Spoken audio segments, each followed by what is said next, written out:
Building, चारी बाजूला हवा, खिडक्या, उजेड, खाली दुकानगाळे व राहायला मस्तपैकी जे काही काम आतापर्यंत झालेलं आहे ते चांगल्या पद्धतीनं चांगलं आणि उत्कृष्ट झालेलं आहे.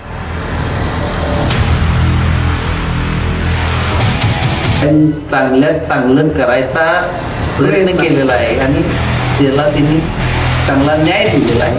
नैसर्गिक आनंद घेता येईल. मग त्यासाठी पवार साहेबांचं म्हणणं असं होतं की आपण नॅचरल जिथे ज्या वस्तू आहेत त्याचा वापर करून बांधकाम कसं होईल आणि खर्चामध्ये बचत कशी होईल हा त्यांचा व्ह्यू होता. आणि तो व्ह्यू सयाजी पाटील माझे इंजिनियर चालू आणि आम्हाला दोघांनाही आवडला.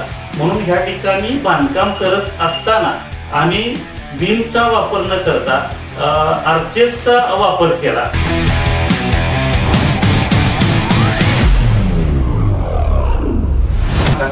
आम्ही आमची टीम आणि आम्ही हे चॅलेंजिंग पूर्वक आम्ही काम यावरती करू आणि चांगल्या रीतीने घर बांधून घेऊ असं त्यांनी आम्हाला आश्वासन दिलं. त्या पद्धतीनं साहेबांनी आम्हाला त्यांचा कामाचा आराखडा दिला. त्यांच्या टीमवर्क अतिशय चांगली आहे. खूप सहकार्य केलं. आम्ही मुंबईत असताना सुद्धा त्यांनी एवढं सुंदर आणि छान घर बांधलं.